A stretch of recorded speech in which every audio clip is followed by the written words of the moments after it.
Boa noite a todos, que a paz de Jesus nos envolva hoje e sempre. O tema dessa semana tem o título Afirmação Esclarecedora. E o versículo escolhido por Emmanuel foi retirado do Evangelho de João, capítulo 5, versículo 40. E não quereis vir a mim para terdes vida. O Evangelho de João é um dos 4 evangelhos do Novo Testamento, conhecido por sua profundidade espiritual e teológica. Ele se diferencia dos demais evangelhos em conteúdo, estilo e redação. Tem uma abordagem contemplativa e seu foco está na divindade do Cristo. E por isso é considerado um evangelho não sinótico. João também é conhecido como o discípulo bem-amado de Jesus. Ele nasceu em Betsaida e era filho de Salomé e Zebedeu, e irmão de Tiago. Seu pai era comerciante em Cafarnaum, ao tempo que Jesus morava na casa de Pedro e realizava seu ministério na Galiléia. No começo de sua vida, ele era pescador. Provavelmente fora um dos discípulos de João Batista e mais tarde recebeu o chamado para ser discípulo de Jesus. João escreveu o seu evangelho, 3 epístolas e o Apocalipse. Ele foi um dos 3 que estavam com Jesus quando a filha de Jairo foi ressuscitada, quando ele também estava no Monte Tabor, na Transfiguração, e no Getsemane, na crucificação de Jesus. Em alguns de seus escritos, refere-se a si mesmo como o discípulo a quem Jesus amava e como o outro discípulo. Jesus também chamou a ele e seu irmão Tiago de filhos do trovão. O seu evangelho é considerado o mais espiritualizado de todos. Sua redação ocorreu entre os anos de 80 e 100. E o local onde foi redigido está entre Éfeso e Antioquia. Diferentemente dos evangelhos sinóticos, João não fala do nascimento de Jesus, do batismo, da tentação de Satanás, nem de parábolas ou da angústia suprema. João registra apenas 8 dos milagres de Jesus. E destes, 4 milagres não se encontram nos sinóticos, sendo eles a transformação da água em vinho, o enfermo de Betsaida, o cego de nascença e a ressurreição de Lázaro. Bom, me desculpem, mas eu estou falando de sinóticos e não expliquei o que seria isso. Então, vejam que os evangelhos de Mateus, Marcos e Lucas são chamados de sinóticos, porque, ao serem colocados lado a lado, mostram uma grande semelhança em estilo, ordem de eventos e conteúdo. Sendo assim, pode-se dizer que eles são vistos juntos, ou sinópticos em grego. Ficando claro, então, este meu lapso, continuemos. Para Leon Denis, a causa da marcante diferença entre os evangelhos sinóticos e o evangelho de João seria pelo conhecimento da filosofia grega adquirida pelo apóstolo. Os 3 evangelhos acham-se fortemente impregnados do pensamento judeu-cristão de cada um dos apóstolos. Mas já o evangelho de João se inspira em uma influência diferente. Nele se encontra um reflexo da filosofia grega, rejuvenescida pelas doutrinas da escola de Alexandria. João fala bastante da necessidade de guardar os mandamentos de Deus, expressos na Torá. Mas o mandamento supremo, que resume todos eles, é para João, como para Jesus, o amor divino e fraterno, fonte de vida, justiça, liberdade e paz. Para João, a história de Jesus mostra um Messias que venceu o mundo. E sua missão era revelar aos homens os tesouros inefáveis da vida, do amor e da paz de Deus. Ele realça, mais que seus antecessores, os mistérios da pessoa de Jesus, de sua antecedência e da sua pré-existência. E para fechar o relato de um João histórico, ele foi exilado na ilha de Patmos, onde escreveu o livro Apocalipse, e desencarnou em Éfeso, atual Turquia. E ele foi o único discípulo que teve morte natural. Eu me sinto muito feliz em falar do apóstolo e discípulo João, pois, segundo Joana de Ângeles, este nosso irmão retornou ao plano terrestre 11 séculos depois, na personalidade do Santo de Assis. Diz ela que com isso ele atingiu o clímax como cantor das estrelas, vivendo os dias gloriosos da Galileia. Agora, esse versículo escolhido por Emmanuel, e não quereis vir a mim para terdes vida, está no capítulo 5 do Evangelho de João, que começa com o subtítulo de Cura de um enfermo na piscina de Betesda. Conta o capítulo que em Jerusalém havia uma piscina ou um poço chamado Betesda, e que lá se encontravam coxos, cegos e paralíticos que buscavam a cura, pois, conforme a tradição, sempre que as águas eram agitadas, aquele que entrasse primeiro seria curado. Lá se encontrava um homem que estava enfermo há 38 anos. Jesus, ao vê-lo deitado, se aproxima e pergunta: Queres ficar curado? E o homem responde: Senhor, não tenho quem me jogue na piscina. Quando a água é agitada, ao chegar lá, outro já desceu antes de mim. Então disse Jesus: Levanta-te, toma o teu leito e anda. O homem imediatamente ficou curado. Pegou o seu leito, que naquela época era algo como uma esteira, e carregou, seguindo o seu caminho. Porém, era um sábado. E ao vê-lo carregando o leito, os judeus se aproximaram e questionaram: por que ele estava carregando algo, visto que era proibido o trabalho aos sábados? E então o homem respondeu: aquele que me curou disse: toma o teu leito e anda. Com isso, os judeus ficaram indignados com Jesus, pois ele havia curado em um sábado. E a coisa ficou pior, porque eles, os judeus, procuraram Jesus e o questionaram sobre trabalhar em um sábado. E Jesus disse: Meu pai trabalha até agora e eu também trabalho. Com isso, aumentou ainda mais a insatisfação dos judeus, pois, além de trabalhar em um sábado, ele havia dito que era filho de Deus.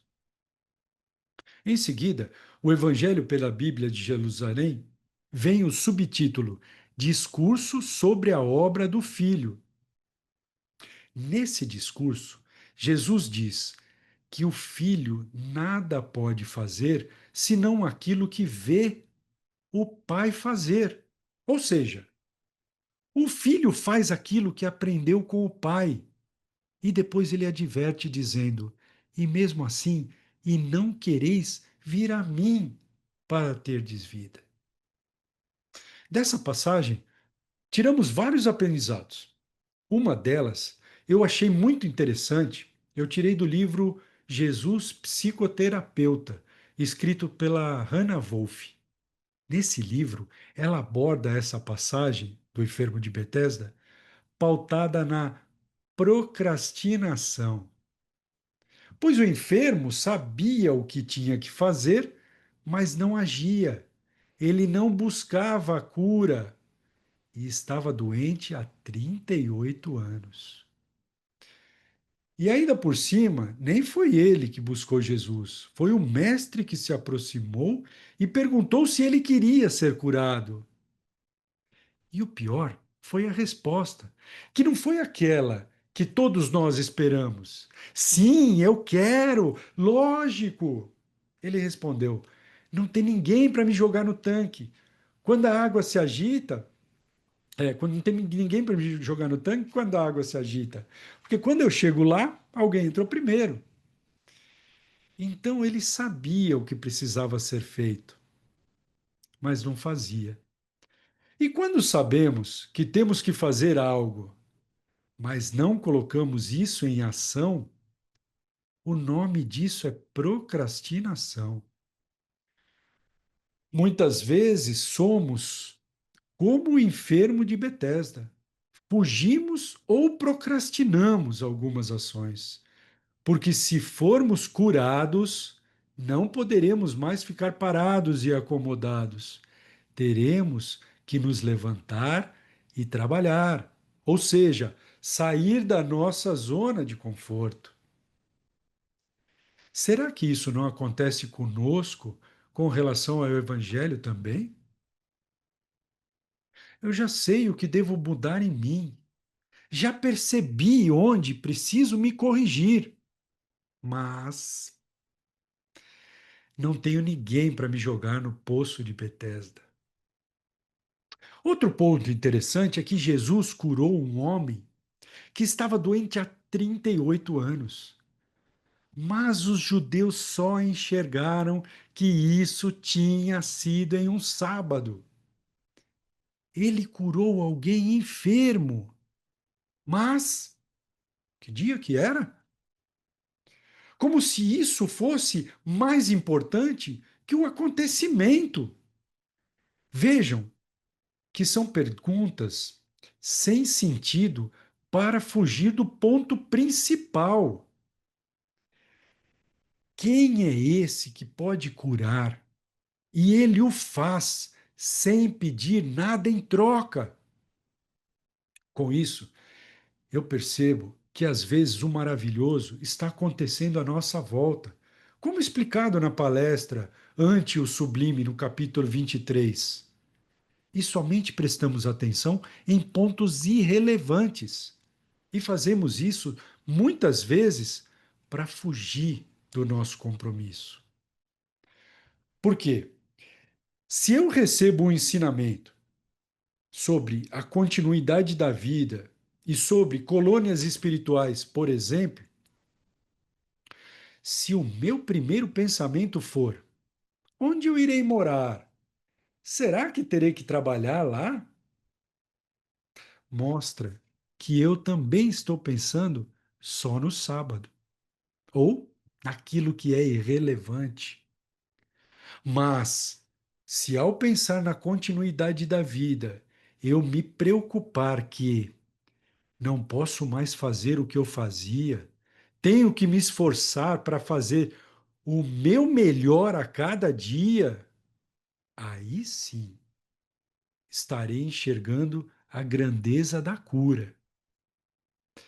Em seguida, no Evangelho de João, vem o discurso sobre a obra do Filho, onde Jesus diz que o que ele faz, o faz porque aprendeu com o Pai. E não quereis vir a mim para terdes vida.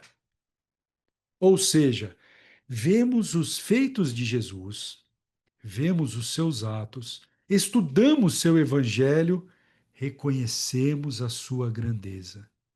E mesmo assim, ainda não conseguimos ir até ele. Por que isso? Porque isso é difícil? viver conforme os ensinamentos de Jesus seria possível? Para nos ajudar nessa resposta, temos a questão 909 do Livro dos Espíritos. E para aqueles que ainda não decoraram, eu vou lê-la novamente.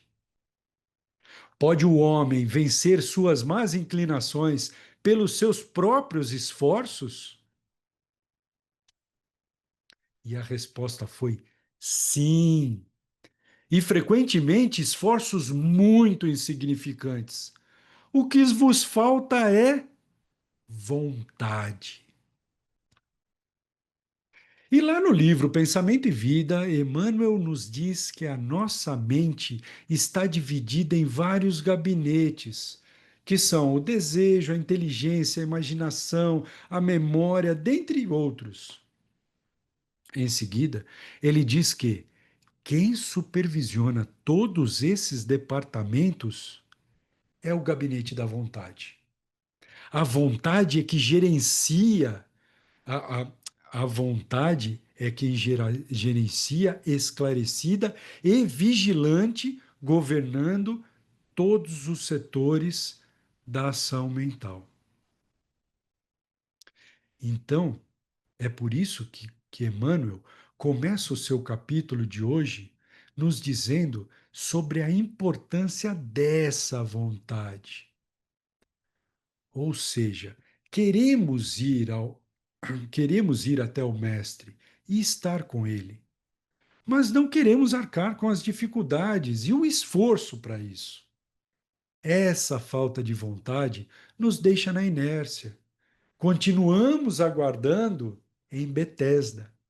Queremos fazer a mudança, mas não queremos pagar o frete. E o que seria esse frete?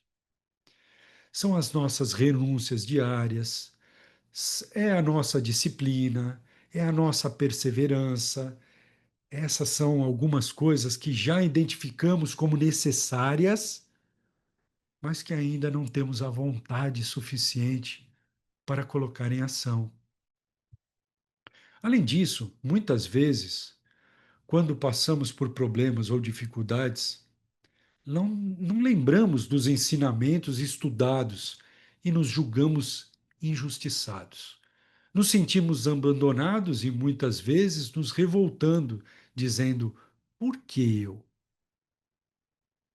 E o interessante é que, quando é com o outro, quando o outro está passando por algum problema difícil ou uma provação, nós sempre temos uma palavra de bom ânimo, uma explicação para o problema através dos ensinamentos da doutrina, explicamos a lei de causa e efeito e tudo mais. Só que isso, só que quando isso acontece comigo, parece que dói mais. Penso que Deus é injusto e eu não mereço passar por isso. Nesse momento, eu esqueço da proposta do Evangelho, que é de morrer para esse mundo e renascer para o Cristo. Nós temos um pesar grande de morrer para esse mundo.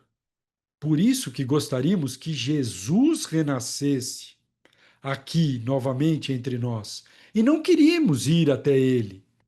É mais cômodo ele vir até nós, porque para eu ir até ele, eu terei que mudar, terei que me desapegar de coisas e de pessoas.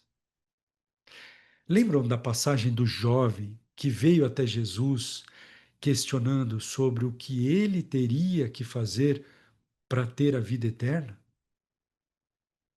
E Jesus diz para ele ir vender tudo o que tinha e dar aos pobres, e depois segui-lo. Esse nunca mais voltou. O Mestre sabe o que cada um de nós tem que abrir mão para segui-lo. Ele disse: eu sou o caminho, a verdade e a vida. Ninguém vem ao Pai senão por mim. Então, existe um conhecimento profundo e complexo que nos ajuda a viver da melhor maneira possível. O que nos cabe é movimentar essa vontade para agir de acordo com esses ensinamentos. E para terminar, eu gostaria de contar uma história de um barqueiro que atravessava o rio todos os dias para levar as pessoas de um lado para o outro. Certa manhã, a correnteza estava muito forte. Muitos desistiram de tentar a travessia. Mas ele, firme, entrou no barco e começou a remar. Um viajante que observava gritou da margem: Não está vendo que é impossível vencer essa força? Espere a correnteza acalmar. O barqueiro, sorrindo, respondeu: Se eu esperar o rio parar, eu nunca atravessarei. Então a correnteza é a nossa vida. O remo é a nossa vontade. Sem a vontade, o espírito fica à deriva, entregue às correntes do desânimo, da dúvida e da indecisão. Remar exige esforço, constância e fé, mas é isso que nos faz avançar rumo a outra margem, onde está o Cristo. A vontade é o movimento que transforma a fé em ação e o ideal em realização. Talvez ainda estejamos à beira da piscina de Betesda, esperando que alguém nos empurre. Mas Jesus continua dizendo: levanta-te, toma o teu leito e anda. A vontade é a chave da cura. Que possamos, a partir de hoje, dar o primeiro passo com fé, alegria e coragem. Muito obrigado a todos pela paciência e pela atenção. Graças a Deus.